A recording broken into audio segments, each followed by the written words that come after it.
من شرور أنفسنا ومن سيئات أعمالنا من يهده الله فلا مضل له ومن يضلل فلا هادي له وأشهد أن لا إله إلا الله وحده لا شريك له وأشهد أن محمدا عبده ورسوله أرسله بالهدى ودين الحق ليظهره على الدين كله ولو كره المشركون اللهم صل على محمد وعلى آل محمد كما صليت على إبراهيم وعلى آل إبراهيم إنك حميد مجيد اللهم بارك على محمد وعلى آل محمد كما باركت على إبراهيم وعلى آل إبراهيم إنك حميد مجيد يا أيها الذين آمنوا اتقوا الله حق تقاته ولا تموتن إلا وأنتم مسلمون أما بعد فإن خير الحديث كتاب الله وخير الهدي هدي محمد صلى الله عليه وسلم وشر الأمور محدثاتها وكل محدثة بدعة وكل بدعة ضلالة وكل ضلالة في النار أعوذ بالله من الشيطان الرجيم بسم الله الرحمن الرحيم قد أفلح المؤمنون الذين هم في صلاتهم خاشعون والذين هم عن اللغو معرضون والذين هم للزكاة فاعلون يا أيها الناس أوصيكم وإياي أولا بتقوى الله. ഏറെ സ്നേഹനിധരായ സത്യവിശ്വാസികളെ, സഹോദരന്മാരെ, സഹോദരിമാരെ, രക്ഷിതാക്കളെ, അള്ളാഹുവിന്റെ വിധിവിലക്കൽ അനുസരിച്ചുകൊണ്ടും പ്രവാചകൻ സല്ലല്ലാഹു അലൈഹി വസല്ലമയുടെ ജീവിതചര്യ പിൻപറ്റിക്കൊണ്ടും ജീവിക്കണമേ എന്ന് ആദ്യമായി എന്നോടും തുടർന്ന് നിങ്ങൾ ഓരോരുത്തരോടും ഉണർത്തുകയാണ്, വസിയ്യത്ത് ചെയ്യുകയാണ്. അള്ളാഹുവിന്റെ അപാരമായ അനുഗ്രഹത്താൽ നമ്മളിലേക്ക് കടന്നു വന്ന റമദാനാകുന്ന അതിഥി അതിന്റെ ഒന്നാമത്തെ 10 പ്രവേശിക്കാൻ ഏതാനും മണിക്കൂറുകൾ മാത്രമാണ് ബാക്കിയുള്ളത്. ഒന്നാമത്തെ 10 അവസാനിക്കുന്നതിന് മുമ്പായി നമ്മളൊരു സ്വയം വിലയിരുത്തൽ നടത്തേണ്ട സമയം കൂടിയാണിത്.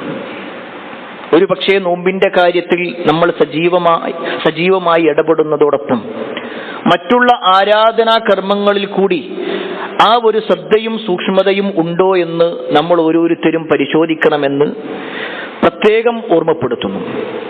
പ്രിയപ്പെട്ടവരെ, കഴിഞ്ഞ ദിവസം ഒരു സഹോദരൻ ചോദിച്ച ഒരു ചോദ്യം, ആ ഒരു ചോദ്യം ഉൾപ്പെടുത്തി എന്റെ ഖുതുബ ആരംഭിക്കാനാണ് ഉദ്ദേശിക്കുന്നത്.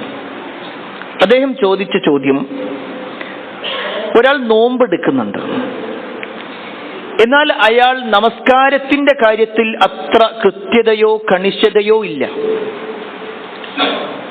പഴയ പോലെ തന്നെ അയാൾ നമസ്കാരത്തിൽ അശ്രദ്ധമായി പോകുന്നുണ്ട്, എന്നാൽ നോമ്പിന്റെ കാര്യത്തിൽ ആൾ ഉഷാറാണ്. അയാളുടെ നോമ്പ് കൊണ്ട് കാര്യമുണ്ടോ? ഇതാണ് ചോദ്യം. ഇവിടെ നമ്മൾ മനസ്സിലാക്കേണ്ട ചില കാര്യങ്ങൾ. ഒരു പക്ഷേ ഇതേ ചോദ്യം പല ആളുകളും ചോദിക്കാറുണ്ട്. നമുക്ക് തന്നെ തോന്നാറുണ്ട്, ഞാൻ നോമ്പിന്റെ കാര്യത്തിൽ ക്ലിയറാണ്, പക്ഷെ നിസ്കാരത്തിന്റെ വിഷയത്തിൽ പലപ്പോഴും ജമാഅത്ത് നഷ്ടപ്പെടുത്തുന്നു, അതല്ലെങ്കിൽ സമയം തെറ്റിക്കൊണ്ട് നിസ്കരിക്കുന്നു. എന്റെയൊക്കെ നോമ്പ് അത് ഗുണകരമാകുമോ അല്ലയോ? പ്രിയപ്പെട്ടവരെ, ഈ ഒരു സമയത്ത് നമ്മൾ മനസ്സിലാക്കേണ്ട പ്രധാനപ്പെട്ട ചില കാര്യങ്ങൾ. ഒന്നാമത്തെ വിഷയം, നമസ്കാരമാണെങ്കിലും നോമ്പാണെങ്കിലും ഇത് രണ്ടും അള്ളാഹുവിന്റെ തൃപ്തിക്ക് വേണ്ടി, അള്ളാഹുവിന്റെ അടുക്കൽ നിന്നും പ്രതിഫലം കിട്ടാൻ വേണ്ടി നമ്മൾ ചെയ്യുന്ന ഇബാദത്തുകളാണ്, ആരാധനകളാണ്. ഇതിന് രണ്ടിനും സ്ഥാനമുണ്ട് ഇസ്ലാമിൽ. ഒന്നൊഴിവാക്കി മറ്റൊന്ന് സ്വീകരിക്കുക എന്നില്ല. എന്നാൽ താരതമ്യേന ഈ രണ്ടിൽ ഏറ്റവും ഗൗരവപ്പെട്ടത് ഏതാണ്? നോമ്പിനാണോ നമസ്കാരത്തിനാണോ പ്രാധാന്യം കൂടുതൽ? നമ്മൾ വിശുദ്ധ ഖുർആൻ പരിശോധിച്ചാൽ, നബി സല്ലല്ലാഹു അലൈഹി വസല്ലമയുടെ ഹദീസുകൾ പരിശോധിച്ചാൽ ഏറ്റവും ഗൗരവപ്പെട്ട വിഷയം നമസ്കാരം തന്നെയാണ്. എത്രത്തോളം എന്നാൽ ഒരു മുസ്ലിമും കാഫിറും തമ്മിലുള്ള വ്യത്യാസം, പ്രകടമായ വ്യത്യാസം, തർക്കുസ്വലാ, അത് നമസ്കാരം ഉപേക്ഷിക്കലാണ്. നമസ്കാരം ഉപേക്ഷിക്കുന്നവനാണോ അവന്റെ കാര്യത്തിൽ അവൻ കാഫിറാണോ അല്ലയോ എന്ന സംശയത്തിന്റെ ആവശ്യമേ ഇല്ല. അവൻ വ്യക്തമായ കാഫിറാണ്. വിശുദ്ധ ഖുർആൻ പരിശോധിച്ചു നോക്കിക്കഴിഞ്ഞാൽ നരകത്തിലെത്തപ്പെട്ട ചില ആളുകളുടെ കാര്യം പറയുമ്പോൾ അവര് പറയുന്ന ഒരു വാചകം, അനിൽ മുജ്രിമീൻ മാ സലഖകും ഫീ സഖർ ഖാലൂ ലം നകു മിനൽ മുസല്ലീൻ. കുറ്റവാളികളായ ആളുകളെ നരകത്തിൽ പ്രവേശിപ്പിച്ചതിന് ശേഷം, നരകത്തിന്റെ സഖർ എന്ന് പറയുന്ന ഭാഗത്തേക്ക് പ്രവേശിപ്പിച്ചതിന് ശേഷം അവരോട് ചോദിക്കുകയാണ്, നിങ്ങൾ എന്തുകൊണ്ടാണ് നരകത്തിൽ പ്രവേശിച്ചത്? ആ സമയത്ത് അവർ പറയുന്ന മറുപടി, ലം നകു മിനൽ മുസല്ലീൻ, ഞങ്ങൾ നമസ്കരിക്കുന്നവരായിരുന്നില്ല.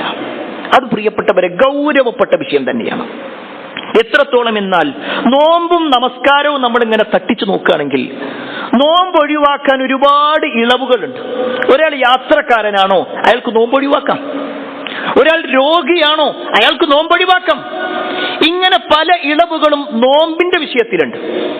എന്നാൽ നമസ്കാരത്തിന്റെ വിഷയത്തിൽ അങ്ങനെ ഒരു ഇളവില്ല. ഒരാൾ രോഗിയാണ്, അയാൾക്ക് നിൽക്കാൻ കഴിയൂല, എന്നാൽ അയാൾ ഇരുന്ന് നിസ്കരിക്കണം. ഇരിക്കാൻ കഴിയൂല എങ്കിൽ അയാൾ കിടന്ന് നിസ്കരിക്കണം. അയാൾക്ക് എങ്ങനെയാണോ, അയാൾക്ക് സ്വബോധമുള്ള അവസ്ഥയാണെങ്കിൽ, വെന്റിലേറ്ററിൽ കിടക്കുകയാണെന്നുണ്ടെങ്കിലും അയാൾക്ക് സ്വബോധമുണ്ടോ അയാൾ നിസ്കരിക്കണം. ഇനി യാത്രക്കാരന്റെ വിഷയത്തിലോ അയാൾക്കും ഇളവില്ല. ആകെ ഒരു ഇളവുള്ളത് 4 റക്അത്തുള്ള നമസ്കാരം 2 റക്അത്തായിട്ട് ചുരുക്കി നിസ്കരിക്കാം. ഇതിനപ്പുറത്തേക്ക് ഇളവില്ല. അതുകൊണ്ട് പ്രിയപ്പെട്ടവരെ, ഈ ഒരു വിഷയത്തിന്റെ ഗൗരവം നമ്മൾ മനസ്സിലാക്കണം. നമസ്കാരം എന്നുള്ളത് അത് നിസ്സാരമായ ഒന്നല്ല. ഒരാൾ നോമ്പെടുത്തിട്ടും നമസ്കാരം ഒഴിവാക്കുകയാണെങ്കിൽ അയാളുടെ നോമ്പ് കൊണ്ട് വലിയ പ്രതിഫലം ഉണ്ടാകുകയില്ല എന്നുകൂടി ഓർമ്മപ്പെടുത്തുന്നു.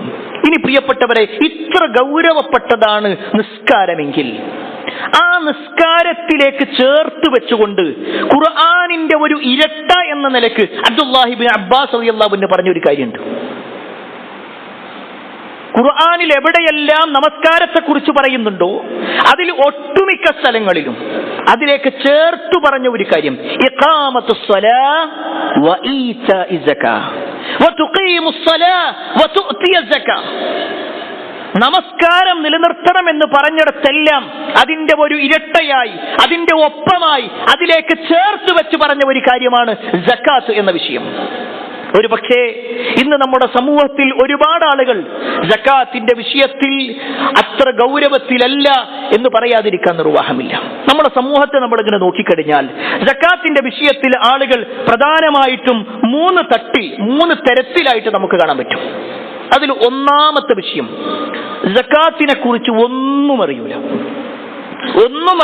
ഒരു പക്ഷേ ഇങ്ങനെ ഒരു ഖുത്ബ പറയുമ്പോൾ പോലും അയാൾ വിചാരിക്കും ഇത് ഇന്നെ കുറിച്ചൊന്നുമല്ല, ഇത് എനിക്ക് ബാധ്യതയുള്ള ഒരു കാര്യമേ അല്ല, വേറെ വല്ല വിഷയമായിരുന്നെങ്കിൽ എനിക്ക് ഉപകാരപ്പെടുമായിരുന്നു. സക്കാത്തിനെ കുറിച്ച് യാതൊന്നും ഞാൻ കൊടുക്കേണ്ടവനാണോ, എനിക്ക് വാങ്ങാൻ പറ്റുമോ ഇല്ലേ, ഇതിനെക്കുറിച്ചൊന്നും അറിയാത്ത ഒരു വിഭാഗമുണ്ട്. രണ്ടാമത്തെ ഒരു വിഭാഗം എന്താണെന്നറിയോ? അവര് സക്കാത്ത് എന്നതിനെ കുറിച്ച് കേട്ടിട്ടുണ്ട്, അത് ഗൗരവപ്പെട്ടതാണെന്ന് അറിയുകയും ചെയ്യും. പക്ഷേ അവർക്ക് തോന്നിയ രൂപത്തിൽ ഏതെങ്കിലും ഒരു അറബി കോളേജിന് കൊടുത്താൽ, ഏതെങ്കിലും ഒരു വ്യക്തിക്ക് കൊടുത്താൽ, കുടുംബത്തിലെ ആർക്കെങ്കിലും 1000 കൊടുത്താൽ, അല്ലെങ്കിൽ ഏതെങ്കിലും ഒരു പള്ളിക്ക് കൊടുത്താൽ, ഇതൊക്കെ സക്കാത്തിൻ്റെതായിട്ട് ഇങ്ങനെയുണ്ട്. എന്നിട്ട് അവര് പറയും ഇതെല്ലാം കഴിഞ്ഞിങ്ങനെ കണക്ക് നോക്കുകയാണെങ്കിൽ ചിലപ്പോൾ എനിക്ക് ഇങ്ങോട്ടായിരിക്കും കിട്ടാണ്ടാവുക. എന്താ സക്കാത്ത് എന്നുള്ളത് അവർക്കും അറിയില്ല. അവരെന്തൊക്കെയോ കൊടുക്കുന്നുണ്ട്, അതിനപ്പുറത്തേക്ക് അതിന്റെ കണക്കോ കൃത്യമായ കണിശതയോ ഒന്നുമില്ലാത്ത ആളുകൾ. എന്നാൽ മൂന്നാമത്തെ ഒരു വിഭാഗമുണ്ട്, അതാണ് യഥാർത്ഥ വിശ്വാസി. എന്താണ് സക്കാത്ത് എന്ന് അറിഞ്ഞ് പഠിച്ച് ഞാൻ കൊടുക്കേണ്ടവനാണോ, എന്നാൽ ഞാൻ കൊടുക്കേണ്ടതാണ് എന്ന ബോധ്യത്തോടു കൂടി നിർവഹിക്കുന്നവർ. പ്രിയപ്പെട്ടവരെ, ഈ മൂന്നാമത്തെ വിഭാഗത്തിലാണ് നമ്മൾ ഉൾപ്പെടേണ്ടത്. എങ്കിൽ എന്തു വേണം? ആദ്യം നമ്മൾ മനസ്സിലാക്കണം എന്താണ് സക്കാത്ത്. സക്കാത്ത് എന്ന വാക്കിന്റെ അർത്ഥം എന്താണെന്നറിയോ? വർധനവ്, ശുദ്ധീകരണം എന്നാണ്, വളർച്ച. ഒരിക്കലും സക്കാത്ത് കുറയ്ക്കുന്നതല്ല, അത് വർദ്ധിപ്പിക്കുന്നതാണ്, നമ്മുടെ സമ്പത്തിനെ ശുദ്ധീകരിക്കുന്നതാണ്. ഒന്നുകൂടി വ്യക്തമായി പറഞ്ഞാൽ, അള്ളാഹുവിനുള്ള ആരാധനയെന്നോണം നിർണിതമായ ചില സമ്പത്തുകളിൽ, ആ വാചകം നേരെ ശ്രദ്ധിക്കണം, നിർണിതമായ സമ്പത്ത്. എല്ലാ സമ്പത്തിനും സക്കാത്തില്ല. ഒരാൾക്ക് വീടുണ്ട്, ആ വീട് അയാളുടെ സമ്പത്താണ്, പക്ഷെ ആ വീടിന് സക്കാത്തില്ല. ഒരാൾക്ക് വാഹനമുണ്ട്, ആ വാഹനത്തിന് സക്കാത്തില്ല. എന്നാൽ ഒരാൾക്ക് അയാളുടെ വീട് അയാൾ വാടകയ്ക്ക് കൊടുക്കുന്നുണ്ട്, അതിലൂടെ അയാൾ വരുമാനം ഉണ്ടാക്കുന്നുണ്ടോ, എങ്കിൽ അയാൾ സക്കാത്ത് കൊടുക്കണം, അതിനുള്ള സക്കാത്ത് ഉണ്ടാക്കും. ഒരാൾക്ക് വാഹനമുണ്ട്, ആ വാഹനത്തിൽ അയാൾ വാടക കൊടുക്കുന്നുണ്ട്, അതിലൂടെ ലാഭമുണ്ടാക്കുന്നുണ്ട്, എങ്കിൽ അയാൾക്ക് സക്കാത്തുണ്ട്. ഇങ്ങനെ നിർണിതമായ ചില സമ്പത്തുക്കളിൽ നിന്ന് നിർബന്ധവും നിർണിതവുമായ ഒരു വിഹിതം, ഏതെങ്കിലും ഒരു കണക്കല്ല, നിർണിതമായ ഒരു വിഹിതം, അത് നിർണിതമായ അവകാശികൾക്ക് കൊടുക്കുക, ആർക്കെങ്കിലും കൊടുക്കുക എന്നുള്ളതില്ല. ഇതിനാണ് പൊതുവെ സക്കാത്ത് എന്ന് പറയാം.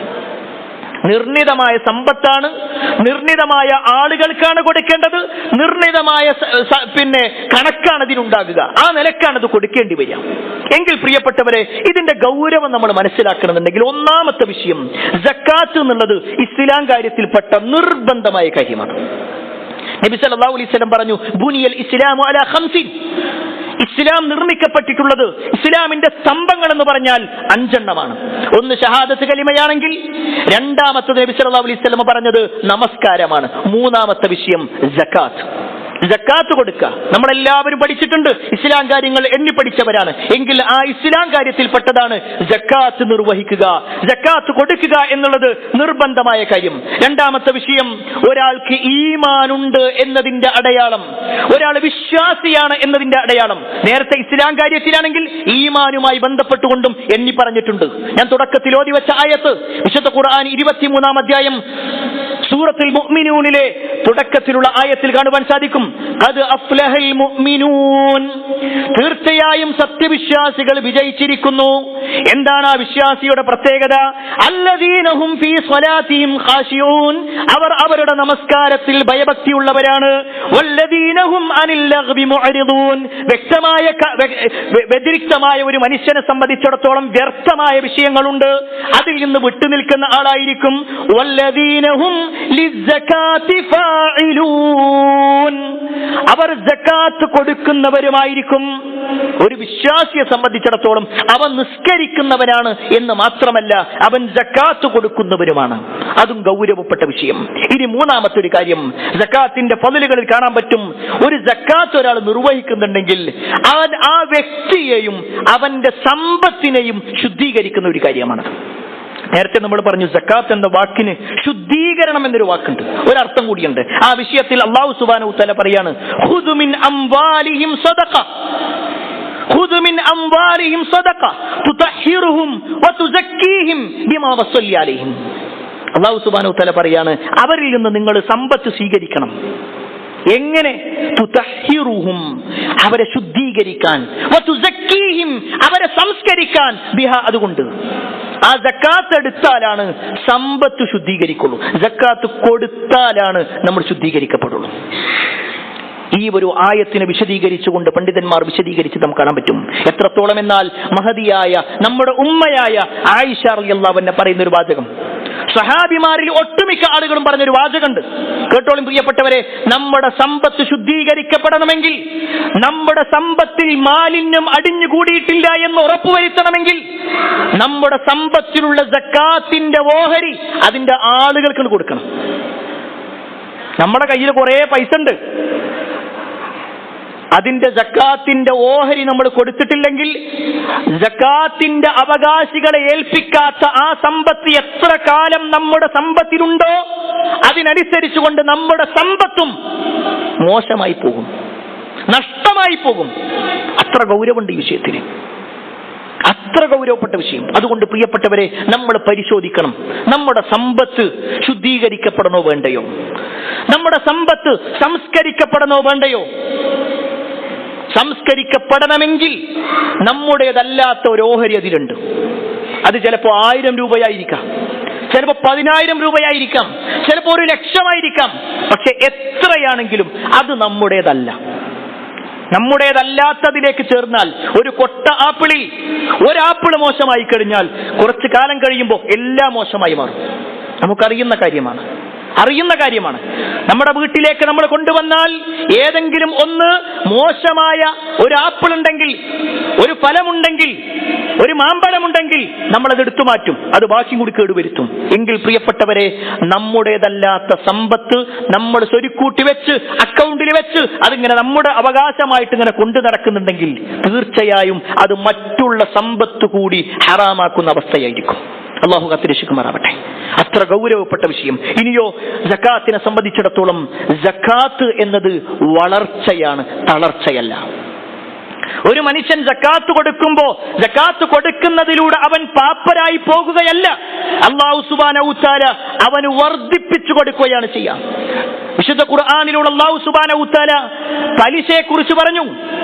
പലിശയുടെ വിഷയം എണ്ണി പറഞ്ഞിട്ട് പറയാണ്, അവർ പലിശക്ക് ഇങ്ങനെ കൊടുക്കുന്നുണ്ട്, അതിലൂടെ അവർക്ക് ലാഭം കിട്ടുന്ന അവർ വിചാരിക്കുന്നത്, പക്ഷേ അള്ളാഹുവിന്റെ അടുക്കൽ അവർക്ക് നഷ്ടം മാത്രമാണ് ഉണ്ടാകുക. എന്നിട്ട് അതിന്റെ ബാക്കി പറയാണ്, വമാ ആതൈതും മിൻ സകാത്ത് വമാ ആതൈതും മിൻ സകാത്തിൻ തുരീദൂന വജ്ഹല്ലാഹ് ഫഉലൈക ഹുമുൽ മുളൈഫൂൻ. ആരെങ്കിലും അള്ളാഹിന്റെ തൃപ്തി ആഗ്രഹിച്ചുകൊണ്ട്, അള്ളാഹുവിന്റെ പൊരുത്തം ആഗ്രഹിച്ചുകൊണ്ട് സകാത്ത് കൊടുക്കുന്നുവെങ്കിൽ ആ സക്കാത്ത് അവന് ഇരട്ടിയായി കൊണ്ട് വർദ്ധിപ്പിക്കുന്നതാണ്. സക്കാത്ത് കൊടുത്തു 100 രൂപ കൊടുത്തത്, എന്നാൽ അള്ളാഹ് 200 തരുന്ന. 1000 കൊടുത്തത്, 2000 കിട്ടും. ഇത് അള്ളാന്റെ വാക്കാ, വിശുദ്ധ ഖുർആനിന്റെ ആയത്താ. സംശയമുണ്ടോ? ഖുർആനിന്റെ വിഷയത്തിൽ നമുക്ക് സംശയമുണ്ടോ? ഖുർആൻ പരിപൂർണമായി അള്ളാഹുവിന്റെ വാചകമാണ് എന്ന് നമ്മൾ വിശ്വസിക്കുന്നുവെങ്കിൽ ആ ഖുർആനിലൂടെ അള്ളാഹ് പറഞ്ഞ കാര്യമാണത്. ഞാൻ അവർക്ക് വർദ്ധിപ്പിച്ചു കൊടുക്കും. ഇനി ചരിത്രം കൂടി കേട്ടോളി പ്രിയപ്പെട്ടവരെ. അങ്ങനെ വർദ്ധനവ് കിട്ടിയ ചില ആളുകളുണ്ട്. ഹദീസുകളിൽ കാണുവാൻ സാധിക്കും. സലാമത്ത് ഇബ്നു സഖ്റ അൽ അൻസാരി റളിയല്ലാഹു അൻഹു, അദ്ദേഹത്തിന്റെ അടുക്കലേക്ക് 2 സ്വഹാബിമാര് കടന്നു വരികയാണ്. ആ 2 പേരും നബി സല്ലല്ലാഹു അലൈഹി വസല്ലമ സകാത്തിന്റെ പണം പിരിച്ചെടുക്കാൻ വേണ്ടി ഏൽപ്പിച്ച ആൾക്കാരാണ്.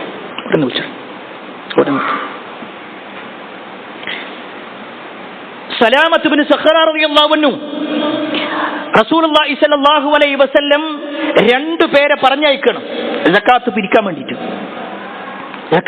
വേണ്ടി പറഞ്ഞയച്ചു. ഈ 2 പേരും സലാമ റളിയല്ലാഹുവിന്റെ അടുക്കലേക്ക് വന്നു. ഇബ്നു സലാമ എന്ന പേരിലാണ് അദ്ദേഹം അറിയപ്പെടുന്നത്. അദ്ദേഹത്തിന്റെ കയ്യിൽ 25-ന്റെയും 35-ന്റെയും ഇടയിൽ ഒട്ടകങ്ങൾ ഉണ്ടായിരുന്നു. അത്ര എണ്ണം ഒട്ടകമുണ്ട്. അപ്പൊ അദ്ദേഹം കൊടുക്കേണ്ടത് 1 വയസ്സുള്ള ഒരു പെണ്ണൊട്ടകമാണ്. അതിന്റെ കണക്ക് നോക്കിക്കഴിഞ്ഞാൽ അങ്ങനെ കൊടുക്കണ്ടേ. ഈ വന്ന 2 ആളുകളും പറഞ്ഞു, നിങ്ങൾ 1 വയസ്സിന്റെ ഒരു പെണ്ണൊട്ടകം തരണം. ഇത് പറഞ്ഞതും അദ്ദേഹം പറഞ്ഞു, 1 വയസ്സുള്ളത് കൊണ്ട് എന്താ കാര്യം? അതിനെ ചുമടെടുക്കാനും പറ്റൂല, യാത്ര ചെയ്യാനും പറ്റൂല, അതിനെ കൊണ്ട് കൃഷിയൊന്നും പറ്റൂല. അതുകൊണ്ട് ഞാൻ കുറച്ച് വലിയ ഒട്ടകം തരാം. ഉടനെ സക്കാത്ത് പിരിക്കാൻ വന്ന ആൾക്കാർ പറഞ്ഞു, ഞങ്ങളോട് നബി സല്ലല്ലാഹു അലൈഹി വസല്ലം എന്താണോ പറഞ്ഞത് അത് ഞങ്ങൾക്ക് വാങ്ങാൻ പറ്റുള്ളൂ, അതിനപ്പുറത്തേക്ക് ഞങ്ങൾക്ക് വാങ്ങാൻ പറ്റൂല. നിങ്ങൾക്ക് അത്ര നിർബന്ധമാണോ, നിങ്ങൾ തന്നെ നബി സല്ലല്ലാഹു അലൈഹി വസല്ലമയോട് പറയണം. സക്കാത്ത് കുറക്കാനല്ല സലാം റളിയല്ലാഹു അൻഹു നോക്കുന്നത്, കൂട്ടാൻ വേണ്ടിയിട്ട്. തന്റെ വീട്ടിൽ നിന്ന് കിലോമീറ്ററുകളോളം യാത്ര ചെയ്ത് നബി സല്ലല്ലാഹു അലൈഹി വസല്ലമയുടെ അടുക്കൽ വന്നു. എന്നിട്ട് പ്രവാചകൻ സല്ലല്ലാഹു അലൈഹി വസല്ലമയോട് പറഞ്ഞു, അല്ലാഹുവിന്റെ റസൂലേ, എന്റെ കണക്ക് നോക്കിയപ്പോ 1 വയസ്സുള്ള ഒരു പെണ്ണൊട്ടകമാണ് ഞാൻ കൊടുക്കേണ്ടത്. പക്ഷെ അതുകൊണ്ട് കാര്യമില്ലല്ലോ, കുറച്ച് കൂടുതൽ കൊടുക്കണമെന്ന് ഞാൻ ആഗ്രഹിക്കുന്നുണ്ട്, കുറച്ച് വലിയ ഒട്ടകം കൊടുക്കണമെന്ന് ഞാൻ ഉദ്ദേശിക്കുന്നത്. ഇത് പറഞ്ഞതും റസൂലുള്ളാഹി സ്വല്ലല്ലാഹു അലൈഹി വസല്ലമക്ക് വല്ലാത്ത സന്തോഷം വന്നു. നബി സല്ലല്ലാഹു അലൈഹി വസല്ലം അവിടെ വെച്ചുകൊണ്ട് ഒരു പ്രാർത്ഥന നടത്തുകയാണ്. അല്ലാഹുമ്മ ബാരിക് ഫീ വഫീ ഇബ്ലിഹി. അല്ലാഹുവേ, അദ്ദേഹത്തിന് നീ ബർക്കത്ത് നൽക്, അദ്ദേഹത്തിന്റെ സമ്പത്തിലും ബർക്കത്ത് നൽക്. ഈ സലാം റളിയല്ലാഹു അൻഹു ഒരു ചരിത്രം നമ്മൾ പരിശോധിക്കുമ്പോൾ റസൂലുള്ളാഹി സ്വല്ലല്ലാഹു അലൈഹി വസല്ലമയുടെ ആ പ്രാർത്ഥന അദ്ദേഹത്തിന് എത്ര ഉണ്ടായിന്നറിയോ? മദീനയിലെ ഒരു താഴ്വര മുഴുക്കെ സലമ റളിയല്ലാഹു അൻഹുവിന്റെ പേരിലേക്ക് മാറ്റപ്പെട്ടു. അത്രയും എണ്ണം ഒട്ടകത്തിന്റെയും അതുപോലെ തന്നെ ആടിന്റെയും ഉടമയായി സലമ റളിയല്ലാഹു അൻഹു മാറി. എത്രത്തോളം എന്നാൽ മദീനയിലെ ധനികരിൽപ്പെട്ട ഒരാളായി മാറി. അവിടെയാണ് അല്ലാഹു സുബ്ഹാനഹു വതആല പറഞ്ഞത് ഉലൈക ഹുമുൽ മുദ്ഇഫൂൻ, അവർക്ക് ഇരട്ടിക്കിരട്ടിയായിട്ടുള്ള കൊടുക്കുന്നുള്ള വാചകം. അത് പ്രിയപ്പെട്ടവരെ നമ്മൾ മറക്കരുത്. നമ്മൾ കൊടുക്കുന്നുണ്ടെങ്കിൽ ഒരിക്കലും അത് നഷ്ടമല്ല എന്ന് നമ്മൾ മനസ്സിലാക്കുക. ഇനിയോ സക്കാത്ത് കൊടുക്കുന്നവർക്കാണ് സ്വർഗമുള്ളത്. ഒരിക്കൽ റസൂലുള്ളാഹി സ്വല്ലല്ലാഹു അലൈഹി വസല്ലമയുടെ അടുക്കിലേക്ക് ഒരാൾ വരികയാണ്. എന്നിട്ട് പറയാണ്, അല്ലാഹുവിന്റെ റസൂലേ, എനിക്ക് ചില കാര്യങ്ങൾ അറിയിച്ചു തരണം. ഞാൻ ആ കാര്യം പ്രവർത്തിച്ചാൽ എനിക്ക് സ്വർഗം കിട്ടണം, നരകത്തുനിന്ന് ഒഴിവാകാനും പറ്റണം. ആ സമയത്ത് റസൂലുള്ളാഹി സ്വല്ലല്ലാഹു അലൈഹി വസല്ലം എണ്ണി പറയണം. അതിലൊന്നെന്താണെന്നറിയോ? സക്കാത്ത് കൊടുത്തു. സക്കാത്ത് കൃത്യമായിട്ട് കൊടുത്തു. ഇത് പറഞ്ഞ് നബി സല്ലല്ലാഹു അലൈഹി വസല്ലം കാര്യങ്ങളൊക്കെ വിശദീകരിച്ചപ്പോൾ അയാൾ പറയണതാ, എങ്കിൽ ഇതിൽ നിന്നൊന്നും കൂട്ടാനും കുറക്കാനും ഞാൻ പോണില്ല, ഞാൻ ഇങ്ങനെ തന്നെ പോവാണ്, ഇത് ഞാൻ പാലിച്ചുകൊള്ളാം. അയാൾ അവിടെ ഇങ്ങനെ പോകുമ്പോൾ നബി സല്ലല്ലാഹു അലൈഹി വസല്ലം പറയാണ്, ആർക്കെങ്കിലും ഒരു സ്വർഗാവകാശിയെ കാണുന്ന ആഗ്രഹമുണ്ടോ അത് അയാളിലേക്ക് നോക്കിക്കോ. നബി സല്ലല്ലാഹു അലൈഹി വസല്ലം എണ്ണി പറഞ്ഞ കാര്യം സ്വർഗം കിട്ടുന്ന ഒരു കാര്യമായിട്ടാണ് സക്കാത്ത് കൊടുക്കുന്ന വിഷയത്തിൽ. എങ്കിൽ പ്രിയപ്പെട്ടവരെ, ഈ അതൊന്നും എന്നെ ബാധിക്കുന്നതല്ല, അതൊന്നും അത്ര ഗൗരവമുള്ള വിഷയമല്ല എന്നാർക്കെങ്കിലും തോന്നുന്നുണ്ടെങ്കിൽ സക്കാത്ത് കൊടുക്കാത്തവർക്കുള്ള നഷ്ടങ്ങൾ എന്താണെന്ന് കൂടി കണ്ടോ.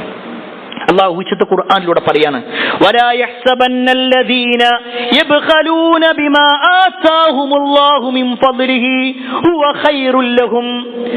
അല്ലാഹു പറഞ്ഞ ഈ ഒരു സക്കാത്തിന്റെ വിഷയത്തിൽ അത് കൃത്യമായി നിർവഹിക്കാത്ത ആളുകളുടെ കാര്യത്തിൽ അവർ ഒരിക്കലും വിചാരിക്കണ്ട അവർക്കതൊരു ഖൈറായ കാര്യമാണെന്ന്. അവർക്ക് ഖൈറായ കാര്യമല്ല, ബൽ ഹുവ ശർറുൽ ലഹും, അത് അവർക്ക് ശർറായ കാര്യമാണ്. സയുതവഖൂന മാ ഖിയാമത്ത് നാളിൽ അവനെ വലയം ചെയ്യുന്നതായിരിക്കും, അവനെ ചുറ്റപ്പൊതിയുന്നതായിരിക്കും. ഈ ആയത്ത് നബി സല്ലല്ലാഹു അലൈഹി വസല്ലമ ഓതിയ ഒരു രംഗുണ്ട്. നബി സല്ലല്ലാഹു അലൈഹി വസല്ലം ഇത് ഓതിയത് എപ്പോഴാണെന്നറിയോ? ഒരു മനുഷ്യനെ പരിചയപ്പെടുത്തിയിട്ടാണ്. അയാൾക്ക് സമ്പത്ത് അല്ലാഹു കൊടുത്തിട്ടുണ്ട്, പക്ഷേ ആ സമ്പത്തിന് അയാൾ സക്കാത്ത് കൊടുക്കണില്ല. ഹദീസിൽ കാണാൻ പറ്റും, നബി സല്ലല്ലാഹു അലൈഹി വസല്ലം പറയാണ്, മൻ അതാഅല്ലാഹു മാല, ഒരാൾക്ക് അല്ലാഹു സമ്പത്ത് കൊടുത്തു, ഫലം യുഅദ്ദി സകാതഹു, എന്നിട്ട് അവൻ സക്കാത്ത് അതിൽ നിന്ന് കൊടുത്തില്ല, എങ്കിൽ മുസ്ലില ലഹു യൗമൽ ഖിയാമ ശുജാഅൻ അഖറ, അവന്റെ അടുക്കലേക്ക് അല്ലാഹു സുബ്ഹാനഹു വ തആല ഒരു വലിയ സർപ്പത്തെ പറഞ്ഞയക്കും. ആ സർപ്പം അവനെ ചുറ്റും, അവനെ മുഴുവനായിക്കൊണ്ട് അവന്റെ കഴുത്തിൽ ചുറ്റും. എന്നിട്ട് ആ സർപ്പങ്ങൾക്ക് 2 ദ്രംഷ്ടകൾ ഉണ്ടാകും, 2 വലിയ പല്ലുകൾ. ആ പല്ലുകൾ കൊണ്ട് ആ മനുഷ്യന്റെ കവിളിലേക്ക് ഇങ്ങനെ കൊത്തിക്കൊണ്ടേയിരിക്കുന്ന. എന്നിട്ട് ആ സർപ്പം വിളിച്ചു പറയും, അന കൻസുക അന മാലുക, ഞാൻ നിന്റെ നിധിയാ, നീ എടുത്തു വെച്ചതില്ലേ, ആർക്കും കൊടുക്കാതെ എടുത്തു വെച്ചത്, അതാണ് ഞാൻ, നിന്റെ സമ്പത്താണ് ഞാൻ. ഒരിക്കൽ പോലും കളവ് പറയാത്ത റസൂലുള്ളാഹി സ്വല്ലല്ലാഹു അലൈഹി വസല്ലം ഇത്ര ഗൗരവത്തിൽ ഈ വിഷയം പറഞ്ഞിട്ടുണ്ടെങ്കിൽ ആലോചിച്ചു നോക്കണം. ഒരു നിമിഷമല്ല 50,000 വർഷം ദൈർഘ്യമുള്ളതാണ് അവിടുത്തെ ഒരു ദിവസം. പരലോകത്തിന്റെ അവസ്ഥ നമുക്കറിയൂലേ? നമ്മുടെ വീട്ടിൽ നമ്മളിങ്ങനെ ഇരിക്കുമ്പോ പെട്ടെന്നൊരു പാമ്പ് ഇങ്ങനെ ഉള്ളിലേക്ക് കയറി എന്ന് വിചാരിക്ക്, നമ്മുടെ റൂമിലേക്ക് കയറി എന്ന് വിചാരിക്ക്, സ്വസ്ഥമായി ആ റൂമിൽ കിടക്കാൻ കഴിയും നമുക്ക്? അത് വിഷമുള്ളതാവട്ടെ ഇല്ലാത്തതാവട്ടെ, നമുക്ക് പേടിയാണെങ്കിൽ ഒരു നിമിഷം പോലും അതിന്റെ കൂടെ ഇരിക്കാൻ കഴിയൂലെങ്കിൽ കഴുത്തിൽ ചുറ്റപ്പെടും ഒരു മനുഷ്യന്റെ സക്കാത്ത്. അല്ലാഹുവിന്റെ റസൂൽ സല്ലല്ലാഹു അലൈഹി വസല്ലമയാണ് പറയുന്നത്. എങ്കിൽ പ്രിയപ്പെട്ടവരെ, അതിന്റെ ഗൗരവം നമ്മൾ മനസ്സിലാക്കണം. ഇനി ഒന്നുകൂടി കേട്ടോ, മാനിഉ സക്കാത്ത് യൗമൽ ഖിയാമ ഫിന്നാർ. വ്യക്തമായി നബി സല്ലല്ലാഹു അലൈഹി വസല്ലം പറഞ്ഞു, സക്കാത്ത് തടഞ്ഞു വെക്കുന്ന ഒരാൾ അവൻ നരകത്തിൽ തന്നെയാണ്, സക്കാത്ത് കൊടുക്കാത്തവൻ അവൻ നരകത്തിലാണ്. ഇതൊക്കെ റസൂലുള്ളാഹി സ്വല്ലല്ലാഹു അലൈഹി വസല്ലം പറയുമ്പോൾ സ്വാഭാവികമായിട്ടും നമുക്ക് സംശയമുണ്ടാകും, ഞാനത് കൊടുക്കേണ്ടി വരുമോ, ഞാൻ കൊടുക്കേണ്ടതുണ്ടോ? ഈ ഇരിക്കുന്ന ഓരോരുത്തർക്കും ഉണ്ടാകുന്ന സംശയമാണത്. എങ്കിൽ പ്രിയപ്പെട്ടവരെ, ആർക്കാണ് സക്കാത്ത് കൊടുക്കാനുള്ളത്, അല്ലെങ്കിൽ ആരാണ് സക്കാത്ത് കൊടുക്കേണ്ടത്? 2 നിബന്ധനകൾ, 2 കാര്യങ്ങൾ ഒരാളിൽ ഉണ്ടെങ്കിൽ അയാൾ സക്കാത്ത് കൊടുക്കണം. ഒരു മുസ്ലിമായ വ്യക്തിക്ക് 2 കാര്യങ്ങൾ ഉണ്ടെങ്കിൽ അതിൽ ഒന്നാമത്തെ വിഷയം എന്താണെന്ന് വെച്ചാൽ നിസാബ് എത്തുക എന്നുള്ളതാണ്. സക്കാത്തിനൊരു കണക്കുണ്ട്. ആ കണക്ക് ഒരാളുടെ കയ്യിൽ എത്തിയിട്ടുണ്ടെങ്കിൽ, അത്രയും സമ്പത്ത് അയാൾക്കുണ്ടെങ്കിൽ അയാൾ സക്കാത്ത് കൊടുക്കണം. എത്രയാണ് ആ സമ്പത്ത്? നമ്മുടെ നാട്ടിൽ കറൻസിയാണ് കാര്യമായിട്ട് ഉപയോഗിക്കുന്നത്. ഒരു പക്ഷേ ജോലിയും കച്ചവടം എല്ലാം നോക്കിക്കഴിഞ്ഞാൽ 595 ഗ്രാം വെള്ളിക്ക് തുല്യമായ സമ്പത്ത്. 595 ഗ്രാം. 1 ഗ്രാം വെള്ളിക്ക് ഇന്ന് 275 പൈസയാണ്, അല്ലെങ്കിൽ രൂപയാണുള്ളത്. 275 രൂപ എങ്കിൽ 275 × 595 ഏകദേശം 1,63,625 രൂപ ഒരാളുടെ കയ്യിൽ എടുത്തു വെക്കപ്പെട്ടതായിട്ടുണ്ടെങ്കിൽ, അയാളുടെ നിത്യ ചെലവുകൾ മാറ്റിവെച്ചുകൊണ്ട്, നിർബന്ധ ചെലവുകൾ മാറ്റിവെച്ചുകൊണ്ട് അയാളുടെ കയ്യിലുണ്ടെങ്കിൽ അയാൾ സക്കാത്ത് കൊടുക്കണം. രണ്ടാമത്തൊരു വിഷയം, ഹൗല് തികയ, വർഷം തികയ. ചില ആളുകളൊക്കെ അയാൾ കട തുടങ്ങിയിട്ടുള്ളത് ജനുവരി മാസമാണ്, അപ്പൊ ജനുവരിയിൽ എന്നുള്ള കണക്കാ നോക്കുക, അല്ലെങ്കിൽ മാർച്ചിലാണ്, മാർച്ചിന്റെ സമയമാണെന്ന് നോക്കുക. ചില ആളുകളൊക്കെ ഗവൺമെന്റിൽ കൊടുക്കുന്നതിനനുസരിച്ച് കൊണ്ടുള്ള കണക്കാ നോക്കുക. അല്ല, ഒരു മുസ്ലിമിനെ സംബന്ധിച്ചിടത്തോളം സക്കാത്ത് കണക്ക് നോക്കുന്നത് ഹിജ്റ വർഷവും അറബ് മാസവും നോക്കിക്കൊണ്ടാണ്. അറബ് മാസമാണ് നോക്കുക.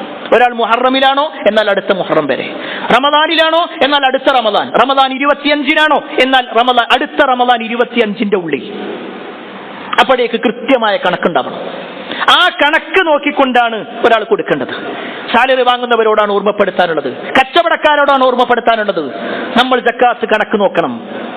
നമ്മൾ ഭൗതികമായി കൊണ്ട് നോക്കിക്കഴിഞ്ഞാൽ ഇൻകം ടാക്സിന്റെ ഒരു അന്വേഷണം വരുമെന്ന് പറഞ്ഞാൽ കൃത്യമായി കൊണ്ട് നമ്മൾ നോക്കും, ഓഡിറ്റ് ചെയ്യും, എല്ലാം അന്വേഷിക്കും. നമ്മൾ ഒരു പക്ഷേ പല ആളുകളുടെയും മുന്നിൽ പോയിക്കൊണ്ട്, ഇത് പഠിച്ച ആളുകളുടെ മുന്നിൽ എല്ലാ പേപ്പറുമായിട്ട് കൊണ്ടുപോയി കൊടുക്കും. അയാൾ പറയാണ് 1 മണിക്കൂർ നേരം അവിടെ ഇരിക്കണം, 1 ദിവസം ഇരിക്കണം, 2 ദിവസം ഇവിടെ വെക്കണം, ഒരു പ്രശ്നമില്ല നമുക്ക്. എന്നാൽ സക്കാത്തിന്റെ വിഷയത്തിലെത്തുമ്പോഴോ അതൊന്നും പഠിക്കാൻ സമയമല്ല, അറിയാൻ സമയമല്ല, ചോദിക്കാൻ സമയമല്ല, ഞാനൊന്നും കൊടുക്കേണ്ടി വരൂല. പ്രിയപ്പെട്ടവരെ, ഈ ദുനിയാവില് ഏതോ ഒരു മനുഷ്യൻ നമ്മളെ ഒന്ന് ഭീഷണിപ്പെടുത്തുമ്പോഴേക്ക്, അല്ലെങ്കിൽ ഒരു നിയമം കാണിക്കുമ്പോഴേക്ക് നമുക്ക് പേടി തോന്നുന്നുണ്ടെങ്കിൽ രാജനായ റബ്ബിന്റെ മുന്നിൽ എന്താ നമ്മൾ മറുപടി പറയാ?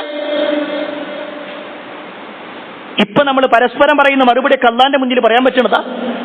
ഞാനൊന്നും കൊടുക്കേണ്ടി വരൂല, എനിക്കതിന് മാത്രമൊന്നും പൈസ അല്ല. കണക്ക് നോക്കിയിട്ടുണ്ടോ? അതാ നോക്കണ്ടേ.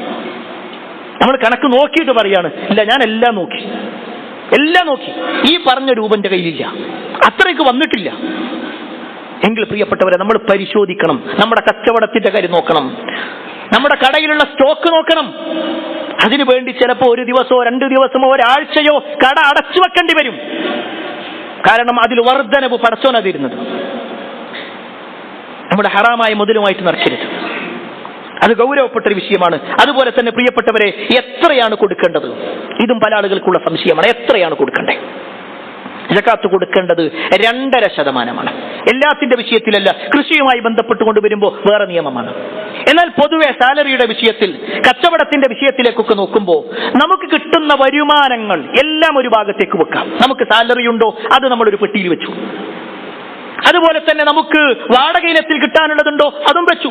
ഒരാൾ കടം വാങ്ങിയതുണ്ടായിരുന്നു അതും വെച്ചു.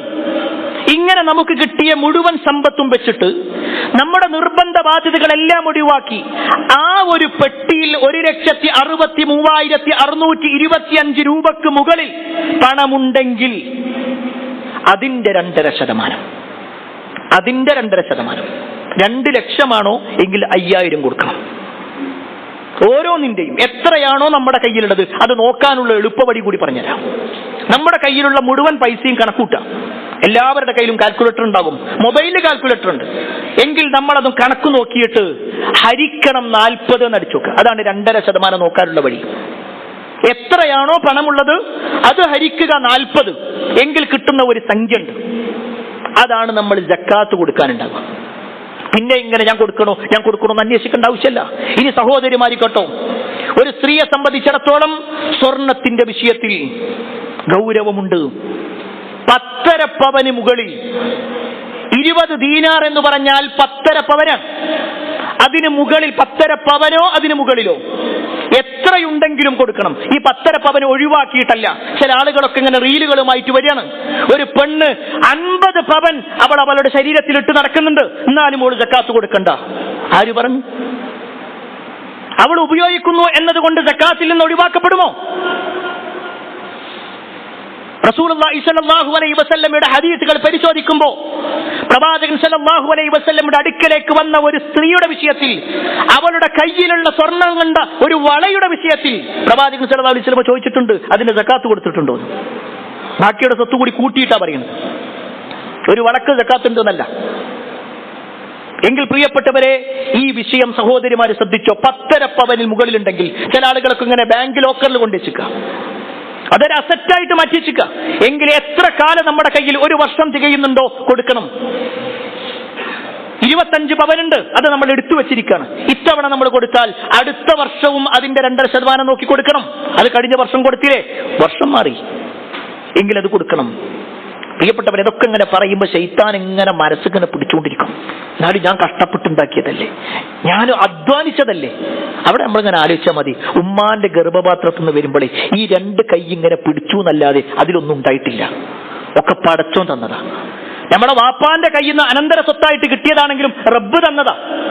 ഒക്കെ പടച്ചോൻ തന്നതാണെങ്കിൽ അള്ള പറയാണ് ഞാൻ നിങ്ങൾക്ക് നൽകിയതിൽ നിന്ന് നിങ്ങൾ കൊടുക്കുന്ന. എവിടെ നിന്ന് നിങ്ങൾ സമ്പാദിച്ചത് എന്നല്ല പറയണേ, ഞാൻ നിങ്ങൾക്ക് നൽകിയതിൽ നിന്ന്. ഒരാളെ കയ്യിൽ 100 രൂപ കൊടുത്തിട്ട് പറയാണ് അപ്പുറത്തൊരിക്കൽ 2.5 ഉറുപ്പിക കൊടുക്കണം എന്ന് പറഞ്ഞാൽ എന്ത് നഷ്ടം നമുക്കുള്ളത്? ബാക്കി 97 നമ്മുടെ കയ്യിലില്ലേ? എങ്കിൽ പ്രിയപ്പെട്ടവരെ, അള്ളാഹു സുബ്ഹാനഹു വ തആല തന്ന സമ്പത്ത് എന്നാ പറയുന്നത്, അതിന് 2.5 മാറ്റി ചൊളിഞ്ഞു. അതിന് ഗൗരവമുണ്ട്, അത് നമ്മൾ മറക്കരുത്. ഈ പറയപ്പെട്ട ഓരോന്നും സക്കാത്തുമായി ബന്ധപ്പെട്ടുകൊണ്ട് ഏറെ ഗൗരവത്തിൽ നമ്മൾ മനസ്സിലാക്കേണ്ട വിഷയമാണ്. അല്ലാഹു സുബ്ഹാനഹു വ തആല ഇതിന്റെ ഗൗരവം മനസ്സിലാക്കി അത് നമ്മുടെ ജീവിതത്തിൽ പ്രാവർത്തികമാക്കി ജീവിക്കുന്ന ആളുകളിൽ നമ്മെ ഏവരെയും ഉൾപ്പെടുത്തുമാറാവട്ടെ.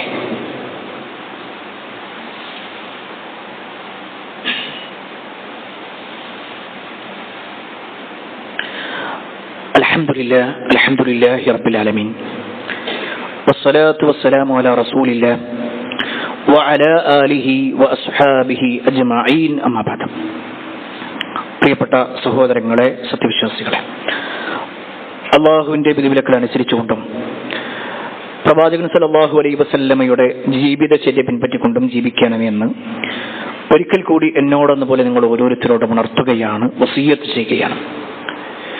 സത്യവിശ്വാസികൾ ഏറെ ഗൗരവം കാണിക്കേണ്ടതായ സക്കാത്തുമായി ബന്ധപ്പെട്ടുകൊണ്ടാണ് ഏതാനും ചില കാര്യങ്ങൾ ഓർമ്മപ്പെടുത്തിയത്. ഈ സക്കാത്ത് എത്രയാണ് കൊടുക്കേണ്ടത് എന്നതോടൊപ്പം തന്നെ അത് ആർക്കാണ് കൊടുക്കേണ്ടത് എന്നതും പ്രധാനമാണ്. ഒരു പക്ഷേ പല ആളുകളും ചോദിക്കാറുള്ള ചോദ്യമുണ്ട്, എൻ്റെ അയൽവാസിയുണ്ട്, അവർക്ക് കൊടുക്കാൻ പറ്റുമോ? ഒരു യത്തീം കുട്ടിയുടെ കുടുംബത്തിൽ അവർക്ക് കൊടുക്കാൻ പറ്റുമോ? ഒരാൾ രോഗിയായി വലിയ പ്രയാസത്തിലാണ്, അയാൾക്ക് സക്കാത്ത് കൊടുക്കാൻ പറ്റുമോ? ഇവിടെ പ്രിയപ്പെട്ടവരെ, ആർക്കാണ് സക്കാത്ത് കൊടുക്കേണ്ടത് എന്നുള്ളത് അള്ളാഹു വിശുദ്ധ ഖുർആനിലൂടെ എണ്ണി പറഞ്ഞിട്ടുണ്ട്. 8 വിഭാഗം ആളുകളുണ്ട്. 8 വിഭാഗം ആളുകൾക്കാണ് സക്കാത്ത് ഉണ്ടാവുക. നമ്മുടെ ഇഷ്ടപ്പെടുന്ന ആളുകൾക്കല്ല സക്കാത്ത്. അവർക്ക് നമുക്ക് സ്വതക്ക കൊടുക്കാം, അതെത്ര വേണമെങ്കിലും കൊടുക്കാം.